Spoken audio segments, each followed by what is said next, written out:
My neighbor's one of those annoying wannabe YouTube personalities. Over the years, I've seen him cough out cinnamon, lay flat on the hood of his car as it slowly creeps down the driveway, and douse himself in lukewarm water, all the while screaming epic win, epic fail, or epic maintenance of the status quo for all I know.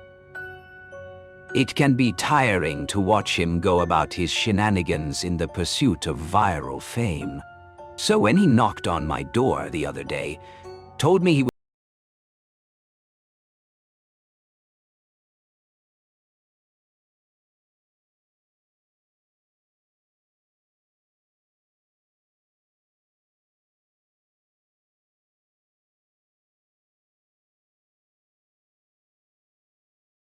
things were pretty normal for the first couple of days.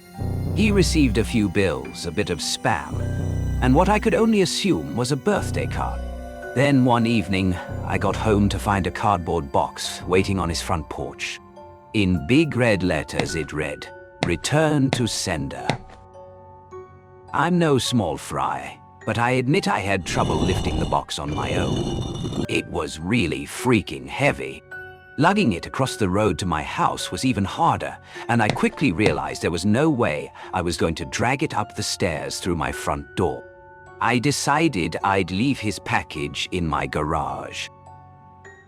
It wasn't like I kept my car in there. The garage door was a piece of wood that refused to open without a good tug or a whack. It was less trouble just leaving the car in the driveway than it was to fight with the garage door every morning and night. In hindsight, I should have set the package down while I struggled to open the tricky door, but you know how it is when you've got a good grip on something. No point in setting it down if you don't have to. It was as I kicked the door for a third time that I lost my grip on the package, and it fell to the ground. I heard a light crack inside. I cursed. I hoped I hadn't broken anything important, but figured I just wouldn't tell my neighbor about it and let him assume the break happened in transit. I finally managed to get the garage door unstuck, and boy did it screech and protest as it rolled up and over me. I dragged the box the rest of the way, setting it in the corner for whenever my neighbor would come back to claim it. And then I forgot all about it. Until a few days passed, that is. I'm not exactly sure how long it took for the smell to waft in from the crack under the garage-to-house door, but it came in slow progression. It was a sickly, sweet odor, similar to a skunk. For the first few days after I smelled it, I genuinely assumed that's exactly what it was, roadkill that had left its mark on my house. It was only when I realized the scent was growing more intense instead of fading away that I looked for a source. That's when I opened the garage door, and the odor knocked me back. Holding my nose, the culprit wasn't hard to identify. The only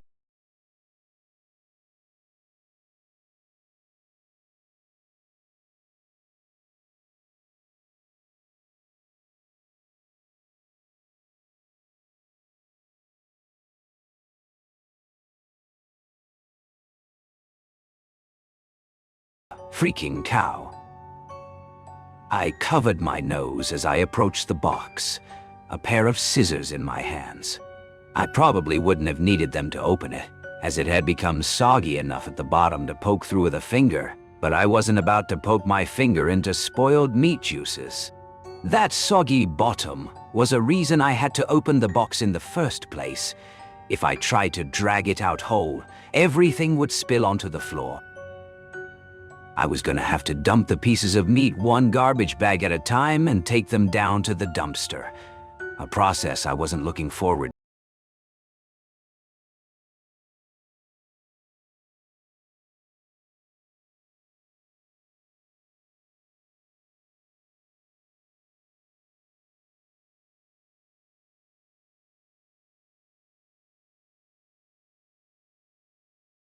to. Piss, sweat, and putrefaction.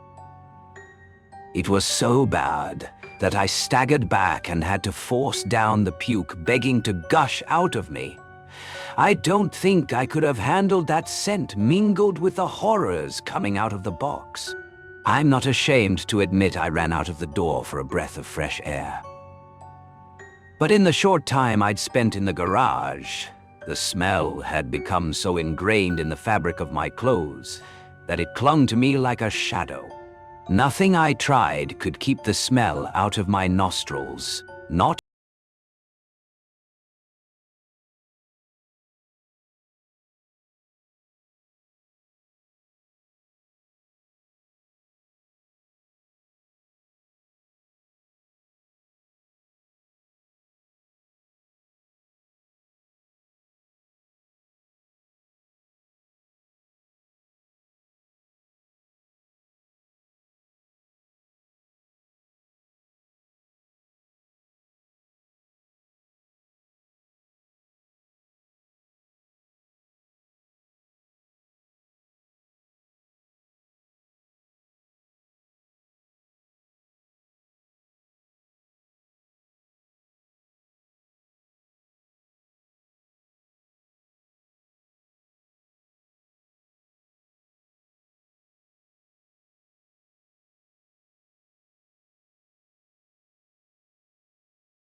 me in for interrogation.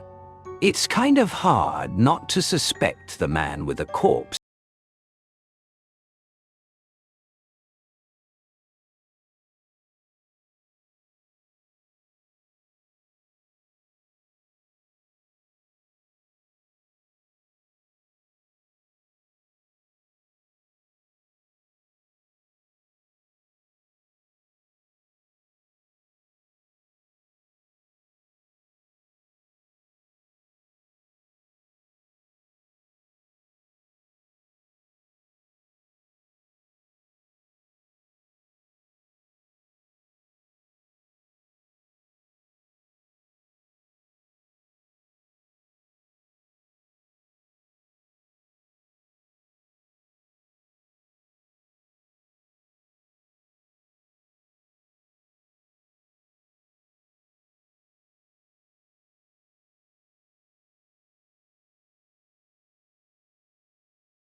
Screeching sounds of my garage door.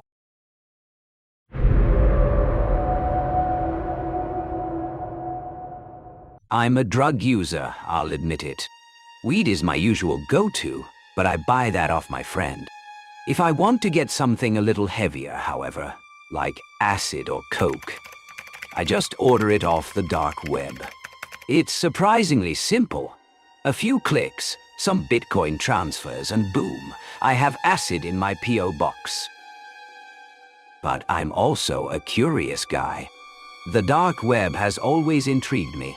Up until a few days ago, I had only been on there to buy drugs off sites my friends gave me. But late one night I was sober and at home, which was a rare thing for me. So since I was bored, I decided to boot up my Tor browser and try to see what sort of messed up stuff I could find on the dark web. If you've ever been on the dark web, you'll know that you can't just search up red rooms or hitmen for hire and get results.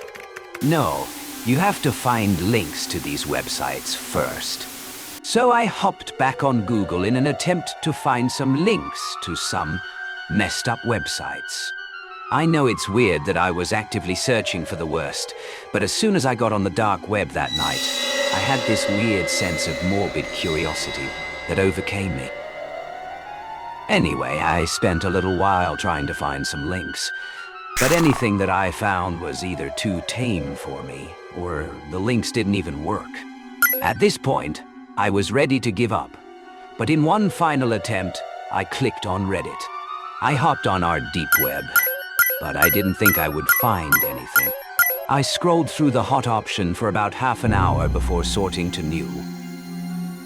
That's when I found it.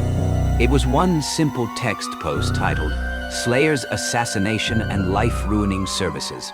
The text box of the post was what seemed to be a random assortment of numbers and letters.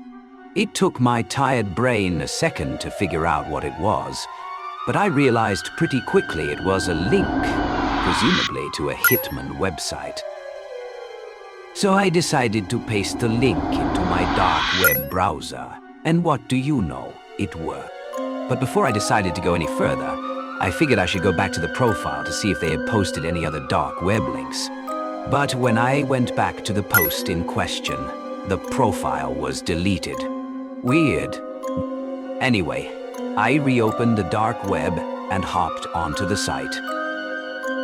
Up along the top of the website was its name, Slayer's Assassination and Life-Ruining Services. Next to it was what looked to be a skull inside of a crosshair. I chuckled when I saw it. I figured the site must have been fake. Upon scrolling down, however, I was not disappointed. There was a paragraph of white text on a black background, and a small box to the right of the text that just said place an order. The text was the main part, though, as it took up most of the page. It proceeded to list all the forms of killing they were able to do. Again, I laughed. This had to be satire, right? Hell, I was even tempted to order it on someone just to see what would happen.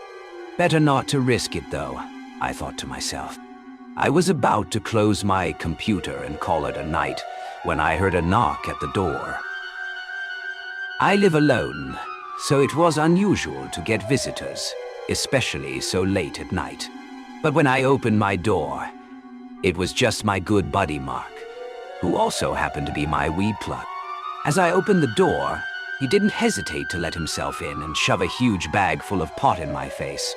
He said he got a really expensive kind and asked if I wanted to try some with him. I couldn't say no. Cut to a couple hours later. It's early morning, and Mark and I are chilling on my couch, both completely out of it at this point. He suddenly decides to get up, and I assume he's going to get some leftover pizza. But he walks over to my desk and computer. "Slayer's assassination? Are you gonna kill someone or something?" he mutters. "What?" I replied. "Your computer, dude. It's got some hacker stuff on it. It's the dark web, man. Don't mess with it," I said. At this point, I'm still on my couch, half asleep and not paying full attention. However, I sat up pretty fast when I heard the words, "Hey dude, let's order a hitman on you." I got up and walked over to my PC. Part of my brain was screaming no, but at the same time, with the state I was in, the majority of my brain was thinking about how funny it would be to order a hitman on myself. So, I agreed. At the end, after I wrote down all my personal details, like my address, my age, and even a photo of me, I had to select what I wanted to happen to me. I just selected plain old assassination, as it was actually cheaper than some of the other things. Anyway, I placed the order, and then replied to the confirmation email, and boom, it was done. A couple clicks, and I had ordered myself a hitman on the dark web. Mark and I laughed for a while, but then he left about an hour later, and I fell asleep not too long after. I woke up around 9 a.m., which meant I got at least 6 hours of sleep, even if I felt like I got 3. I got up out of bed and brewed myself a coffee before sitting down to play some games and just enjoy my Sunday. But you can imagine how shocked I was when I saw I had ordered my own death the previous night. Even though I thought the site was BS, I still felt a pit open up in my stomach. Even when I'm high, I can usually make sensible decisions. I chuckled, not like I could remember it anyway. I would assume a normal human being would do something else, but I was still kind of out of it from the night before, so I just carried on with my day. I was a little paranoid, sure, but as I said, I just assumed it was BS. I even laughed at the email I got from the website saying that the hitman had been dispatched and was on its way.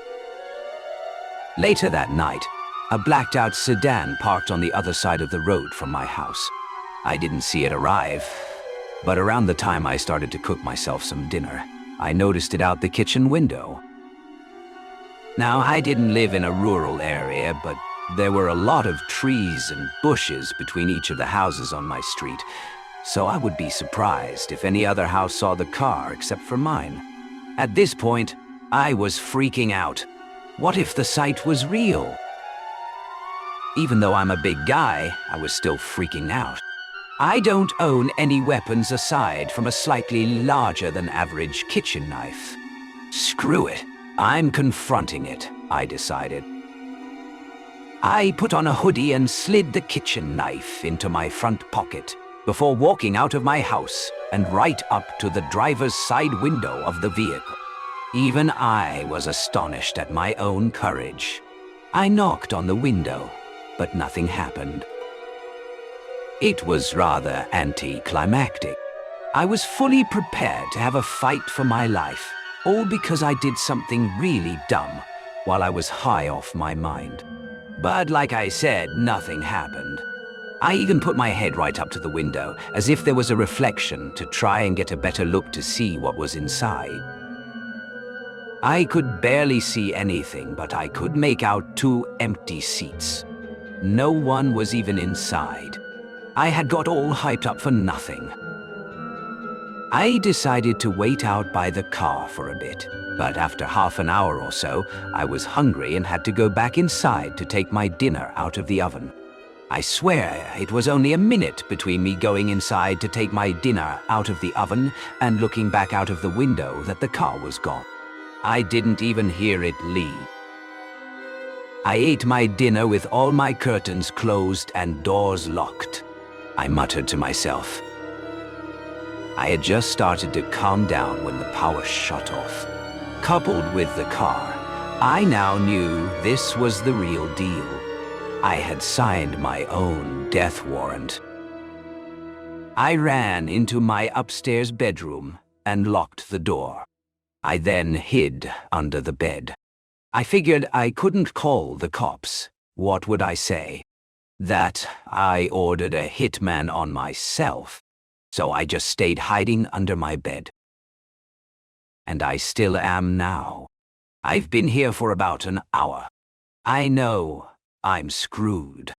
Just a minute ago, I heard my back door slowly creak open.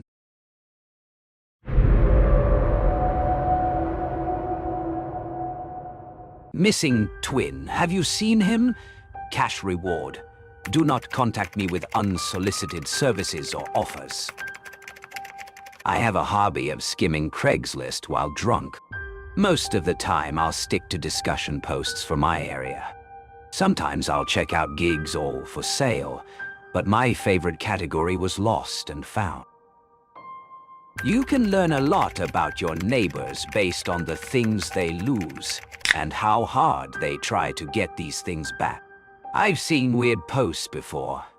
Lost refrigerator, crystal skull, once even a missing prosthetic leg. But missing twin was a horse of a whole different flavor, and it was so casual.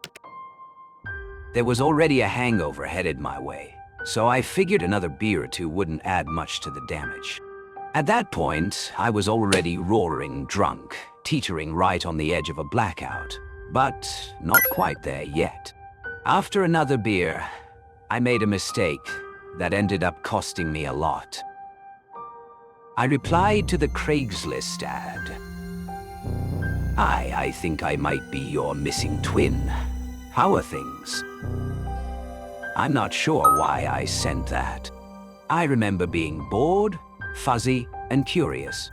I also remember being so close to closing my laptop and calling it a night.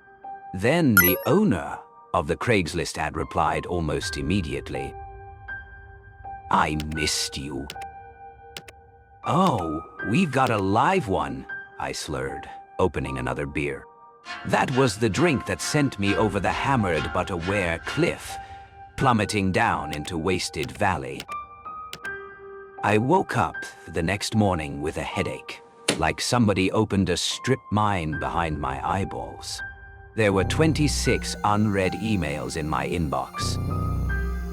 I took a leak, then returned to my living room, still in my underwear, and plopped down on the couch with my computer.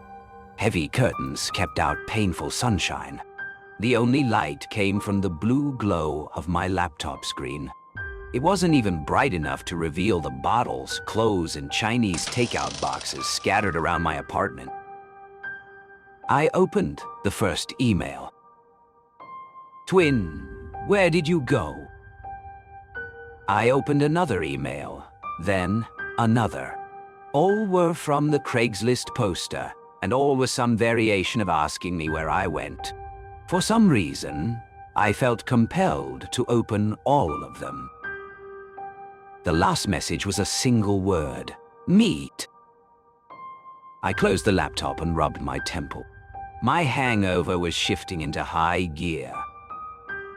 So, a rando on Craigslist had my email. Not the end of the world. Though my full name was part of the email address, it was a common name, and I lived in a big city. I should be safe. That's what I kept telling myself all day as I lay curled on the couch. I ordered tacos from DoorDash. I slept. When I checked my computer again, there were another 8 messages. I decided to retire the email address and close the account.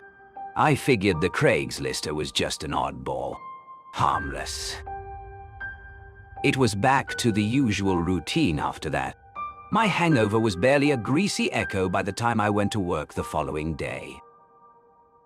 Riding on the subway that morning, a strange sensation. Little hairs prickling on the back of my neck. Someone was watching me. I scanned the crowded subway car, but didn't notice anything out of the ordinary. The sensation of being watched stuck with me until I reached my stop. Then, in a blink, it was gone. Yet, the memory lingered with me all through the morning as I sat in my cubicle. I was distracted, unable to work, staring at a blank spreadsheet for an hour. Somehow, I made it to lunch.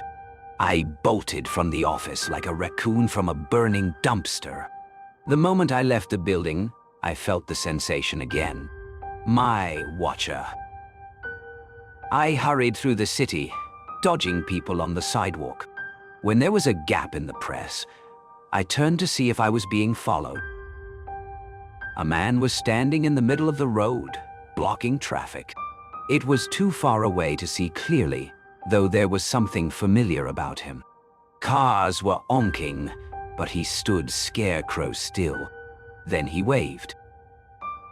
No matter how many turns I took, or intersections I sprinted through, the feeling clung to me.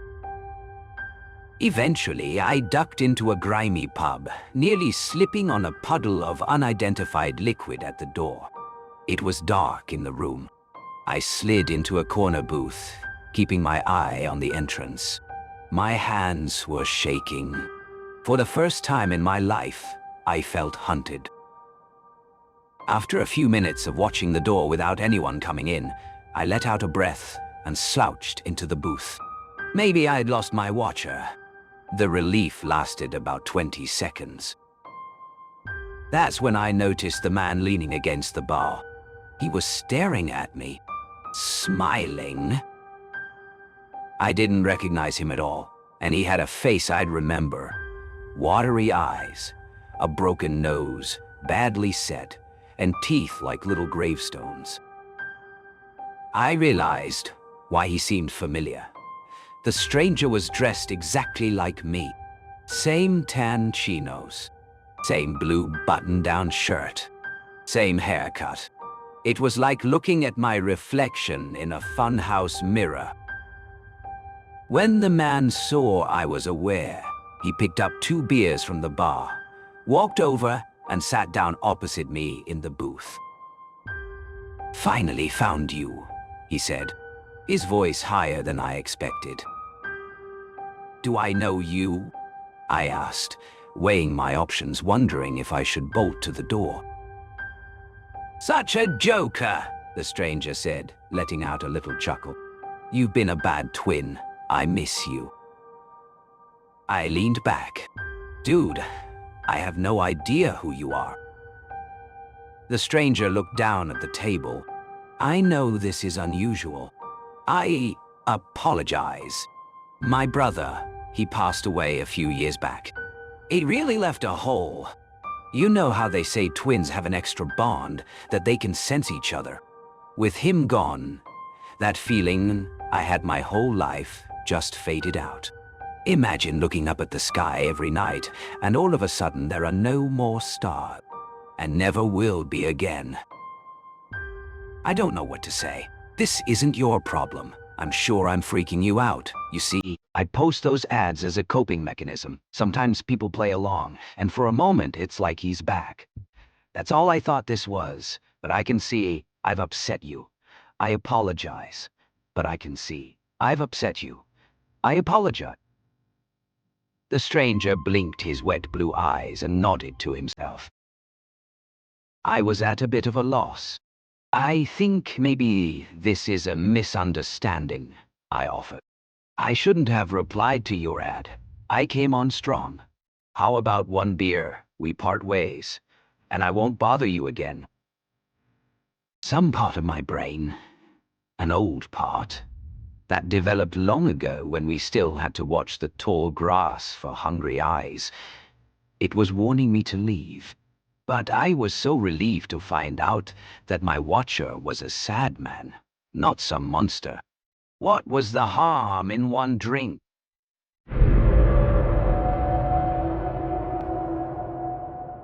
I woke up with my cheek pressed against cold concrete.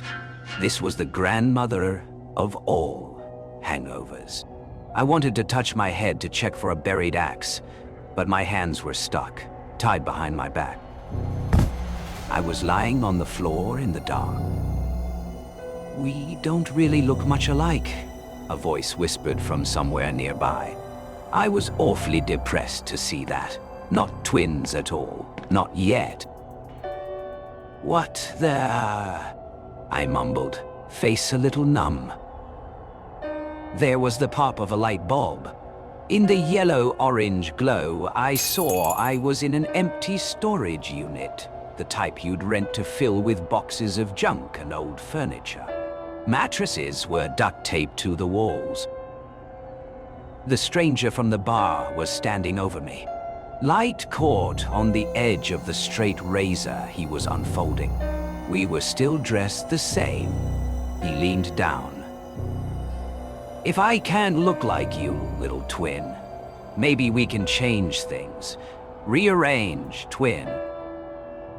I remember screaming for a long time. The mattresses. The pain. It was everywhere. It started at my face, but it lit up every nerve. A scalding, electric field that left me shaking. I've never tasted so much blood.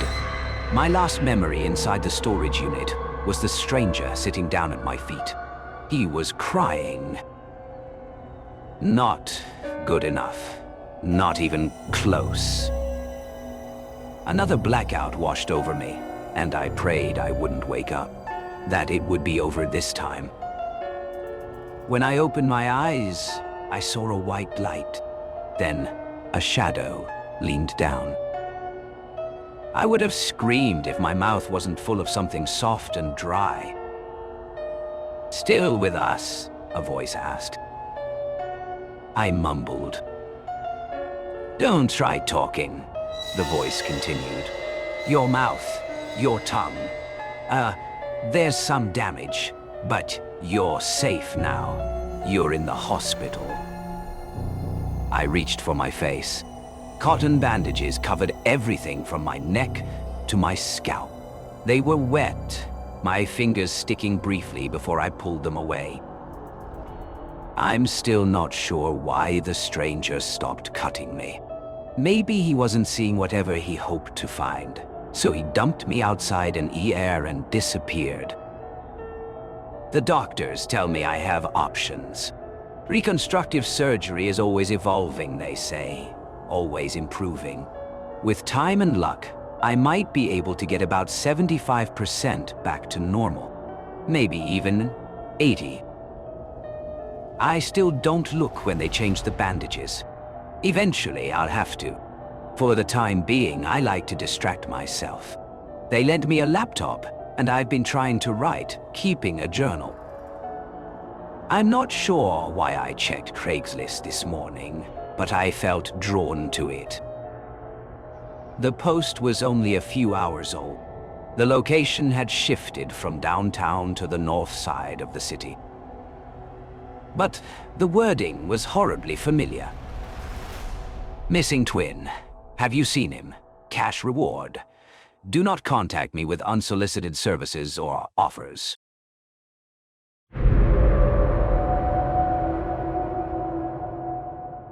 My name is Claire. This happened in 2016. I was 19 years old at the time. I was up late the night before into the early morning studying, and I hadn't had much sleep. So I had just woken up from a nap and decided to hop in the shower to wake myself up. That's when I heard this weird scraping sound coming from somewhere outside. I stopped the shower, peered out from behind the curtain, and then made my way over to the window. I saw nothing, but I could still hear the noise. I thought it may have been my neighbor working in a shed, so I ignored the disturbance and finished up in the shower. Before I continue, I should explain that I have severe anxiety and often get a little paranoid. It doesn't help that I also have PTSD. Anyway, I was now back in my room and sat down on my bed. I texted my boyfriend at the time and asked him what he wanted for dinner. While I waited for him to respond, I relaxed and scrolled through social media. I was reading an article about the recent clown sightings that were happening at the time when I was interrupted by the sound of footsteps outside. I froze and listened carefully. A few more steps followed, then a tapping noise. I was confused. It hadn't yet occurred to me that I might have an unwelcome guest outside. I wondered why my boyfriend hadn't knocked on the door or called before showing up. We had a routine. He would always text, call, or video chat me to let me know when he was coming home or when he was at the door. There had been a lot of shady activity in our neighborhood recently, so this routine was important. I called out his name, but everything went silent. I texted him and asked if he was at the door. No reply. I decided to peek through the bedroom window. As I made my way across the room, my phone rang. It was him, wanting to video chat. When I answered, he said he was about 15 minutes away. As I talked to him, I pulled back the curtains of my bedroom window, and all the blood in my veins turned to ice. Right outside, staring back at me, was a clown. A real clown, smiling through the glass. After the initial shock, I actually laughed, thinking it had to be some kind of prank my boyfriend was pulling on me. I played along, pretending to be terrified, whispering into the phone, "Very funny. Love the whole scary clown thing." I chuckled and rolled my eyes. But my boyfriend was confused.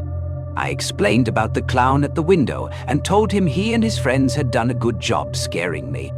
He swore all his friends were at the pub with him and insisted he wasn't part of any prank. My stomach dropped. I looked back at the window. The clown was still there, grinning. Then he reached into his costume and pulled out what looked like a butcher's knife. My body froze. I grabbed a baseball bat from beside my bed. My boyfriend yelled that he was only a few minutes away now and told me to lock all doors and windows. I quickly closed the curtains and ran into the lounge. Soon I heard a loud pounding on the front door. A creepy voice called out, "Let me in, child." I didn't answer. I stood still, heart pounding. The door rattled on its hinges as the clown pounded again. The doorknob shook violently. My fear was growing, but so was my anger. I shouted back, "Go away! Leave me alone!" A muffled laugh followed. The voice returned, even creepier. "Please let me in, doll. I just want to play. I want to play with your insides." My patience snapped. I was about to storm outside and confront him when I heard my boyfriend, still on the phone, yell, "Hang up and call the cops!"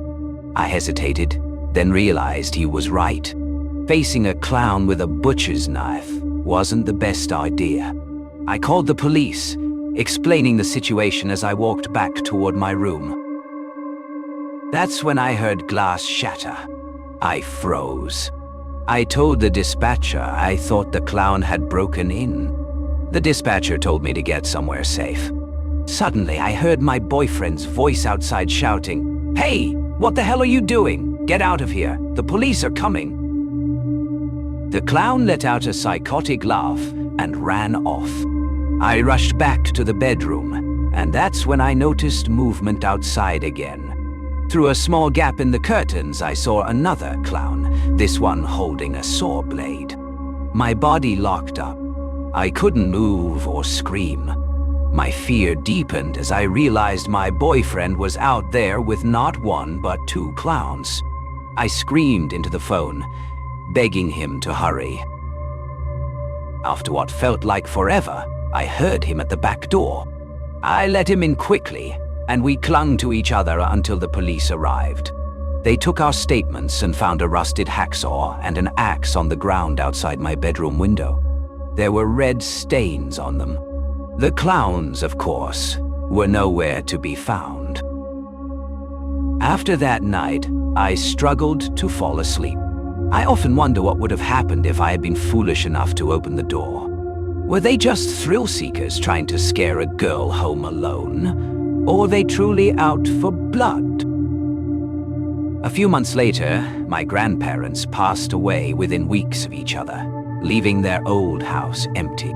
At first, the family discussed renting it out, but its poor condition made that impossible.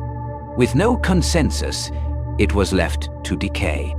Years later, while going through my mother's things with my aunt, we came across a family photo album. In one picture, I saw myself as a baby with my mother, standing in front of a house I didn't recognize. My aunt explained it was the old family home. No one had been there in over a decade, and she wasn't even sure if it was still standing. I begged her to take me there.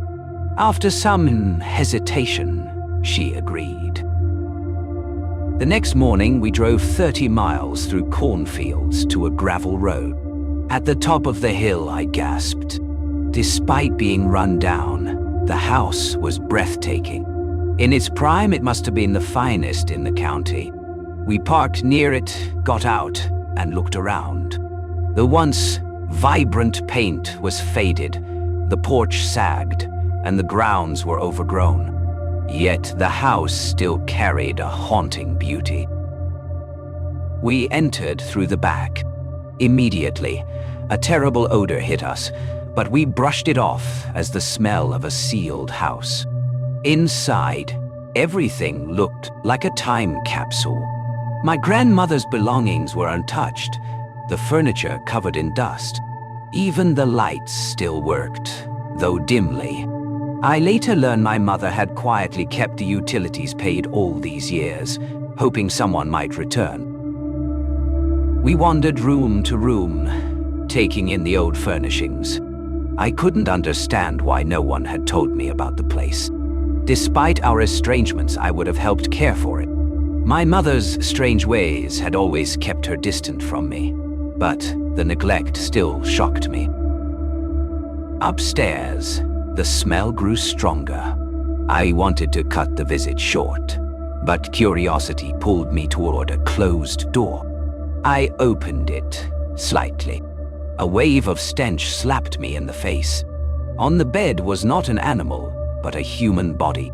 Bloated, unrecognizable, curled up in silence. My knees buckled. I stumbled away and shouted for my aunt. She peeked in and immediately pulled back, horrified. Together, we ran downstairs, where the smell was weaker, and called the police. When the officers arrived, they searched the room and came back with a piece of paper and a license. They sat us down and asked questions about my mother. My chest tightened. The officer looked grim. He told us the body appeared to be hers. I refused to believe it until he handed me her license. My world collapsed. My aunt and I clung to each other, sobbing. After giving us a moment, the officer handed me a note. It was from her. In it, she confessed to years of depression, worsened by our estrangements. Our last argument had pushed her past the edge. She returned to the old house, unsure at first, but its condition broke her completely. Her final words begged me not to blame myself, and ended with a simple, heartbreaking goodbye. Weeks later, once the grief had settled, I gathered the family. I proposed we restore the house, to turn our tragedy into something meaningful. They agreed. It took time, but by spring of 2018, the Wheeler house was reborn. I led the first tour myself. It was a bittersweet day. My mother should have been there with me. Despite everything, it was her dream that made it possible. Years later, another event burned itself into my memory. I was 20 then in 2005. My father had been diagnosed with lung cancer, and we were devastated. He had given me his rifle years earlier, and I decided to take it on a solo hunting trip to clear my mind. I set up camp near the borderlands. The first day was uneventful. That night, lying by my truck and staring at the stars, I heard footsteps in the brush. My instinct screamed danger. I rolled aside just in time to see muzzle flashes. Bullets ripped into the dirt where I had been lying. I dove behind my truck, pulling the small pistol strapped to my ankle. Shots shattered my truck window. I returned fire blindly, heart pounding. After a tense silence, I heard multiple sets of footsteps fleeing into the darkness. I stayed under the truck all night, my pistol aimed at the trees. When dawn came, I packed up fast and left. Later, a friend told me the area was being used by cartel groups to smuggle goods and people. If I hadn't moved, I might not have lived to tell the story. Even now, I can't shake what happened in my apartment not long after. I lived in a gated complex in the city. It was considered safe, but security was loose. That night, I went to bed late, only to be awakened by a strange clicking sound. At first, I thought it was upstairs neighbors. Then I realized it was coming from my front door. Someone was trying to unlock it.